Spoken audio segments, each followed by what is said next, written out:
대형마트의 규제 아마 여러분도 잘 아실 거예요. 유통산업 발전법이라고 해서요.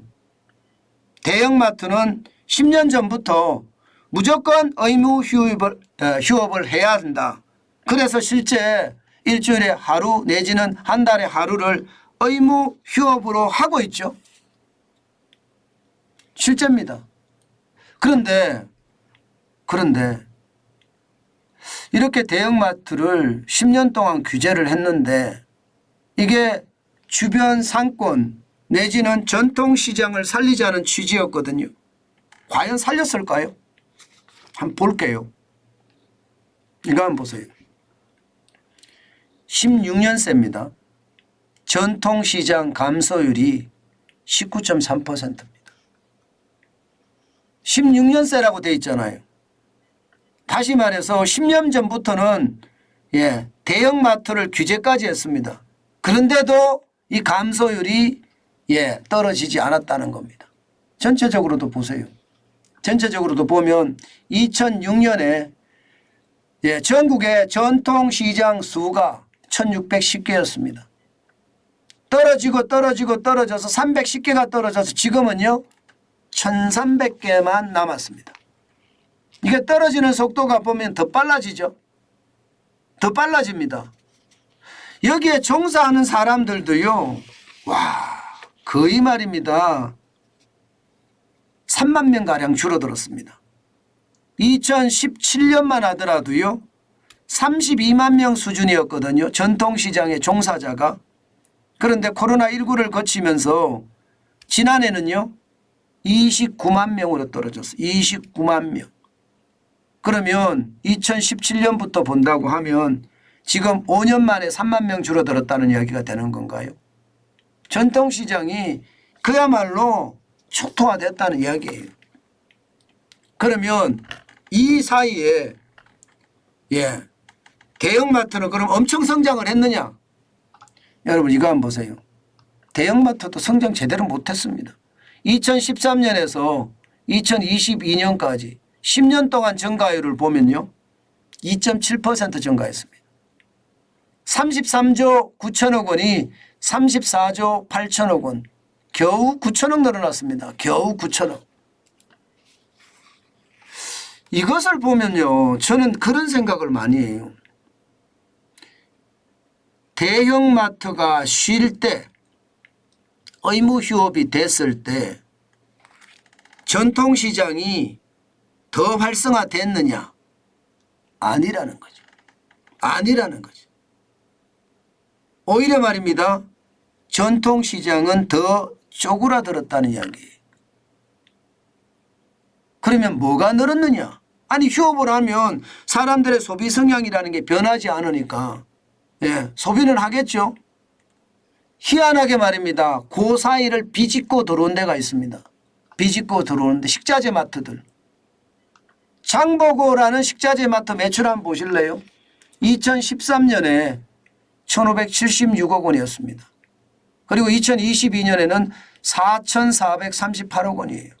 7년새에 무려 말입니다. 181.6%가 늘어났습니다. 2862억 원이 늘어났습니다. 이게 전체 면적이 말입니다. 3000제곱미터 넘지 않은 공간이면 대형마트 기준을 벗어납니다. 3000제곱미터. 3000제곱미터를 넘어서면 벗어나면 돼요. 100평인가요 이게? 100평? 3000제곱미터는 100평이 안 되나요? 3.3이 한 평이니까 한 100평이 좀 안 되겠네요. 그러면 식자재 마트는 그만큼 말입니다. 굉장히 빠른 속도로 컸다는 거예요. 실제로 말입니다. 24시간 연중 무휴거든요. 식자재 마트의 매출을 보면 말입니다. 주중하고 주말이 차이가 나는데 주말에는 식자재 마트 매출이 쭉 올라갑니다. 쭉 올라갑니다. 그게 대형마트로 안 가니까 아무래도 식자재 마트로 들어오니까 그렇거든요. 그 정도로 말입니다. 전통시장이 찾아갈 거라고 예상을 했는데 그렇지 못하더라. 결국 말입니다. 결국 저는 그렇게 생각을 합니다. 대형마트와 전통시장이 함께 사는 길 충분히 만들 수 있다고 생각을 해요. 예. 실제 말입니다, 여러분. 대형마트에서 파는 물건하고 전통마트에서 파는 물건이 좀 틀리거든요. 차이가 있거든요. 예. 실제로 시장을 가보면 아니 뭐 대형마트에 가면 포장돼서 다 있는데 뭐가 걱지? 포장돼 다 있는 데잖아요. 근데 전통마트는 그렇지 않잖아요. 또 대형마트에 다 있지는 않아요.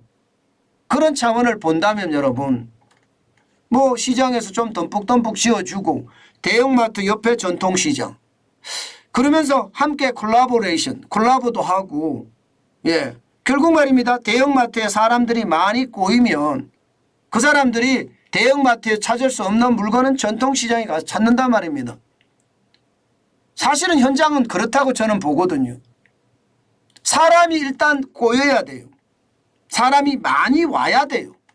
사람이 아예 오지 않는데 거기서 팔 수 있다는 것은 불가능하잖아요.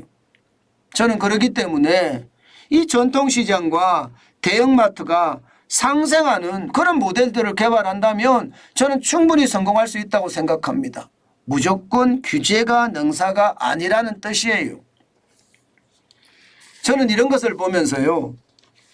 시장을 좀 합리적으로 생각하고 객관적으로 판단해야 되는데 여기에 정치란 요소가 들어가거든요. 지역사회에서는 전통시장보다 더 큰 표밭이 없단 말입니다. 그러니까 많은 사람들이 전통시장 살리자 이렇게 가면서 대형시장, 대형마트 문 닫아야 돼. 하루는 문 닫아야 돼. 이틀은 문 닫아야 돼. 이런 식으로 자꾸 나오니까 시장이 왜곡돼서 오히려 말입니다. 이런 장보구나 식자재 마트가 뜬다든가 아니면 온라인 쇼핑이 뜬다든가 지금 이렇게 나오는 게 오히려 형국이거든요. 시장이라는 게 여러분 억지가 없어요. 시장은요. 제가 풍선 효과라고 말씀을 드렸잖아요. 시장은 누르잖아요. 그러면 다른 어느 곳에서 튀어나옵니다. 전통마트, 전통시장을 안 가는 이유가 있을 거란 말입니다. 그 안 가는 이유를 찾아서 없애주는 것. 그게 전통시장을 살리는 길이에요. 그게. 제발 시장을요. 정치적인 의미로 해석을 해서 정치적으로 접근 안 했으면 좋겠습니다. 전부 다 정치적으로 접근하니까 시장 자체가 왜곡이 된다. 그렇게 왜곡이 되면 우리 경제 전체에도 문제가 된다. 저는 그렇게 생각합니다. 예, 시장이라는 게 현장 중심을 보면 이게 문제가 없어요. 예, 그런 차원에서 보면 대한민국 지도자들이 하나같이 말입니다. 배부른 그냥 제 표현대로 쓸게요. 그냥 예, 배부른 돼지 같습니다. 예, 배부른 돼지는 아무것도 필요 없거든요. 예, 저는 배부른 돼지보다는요. 지금 배고픈 저는 강아지가 되어보면 어떨까 그런 생각도 있어요. 왜 강아지냐고요? 일단 예, 귀엽잖아요. 그리고 잘 따르잖아요. 우리나라 지도자들이 이래야 된다고 생각하기 때문입니다. 예, 국민 위에 군림하려고 하지 말고 사나운 사냥개가 돼서 국민에게 어르렁거리지 말고 말입니다. 작은 강아지가 돼서 뭐가 필요한지 예, 국민에게 예, 다가가는 것 그게 참 필요하다고 생각합니다. 엘리트주의가 나라를 망칠 수 있거든요. 지금처럼 우리나라가 엘리트주의로 계속 간다면요. 진짜 서민들은 더 어려워질 거예요. 그것을 보면서 저는 참 안타깝다는 생각 오늘도 해봅니다.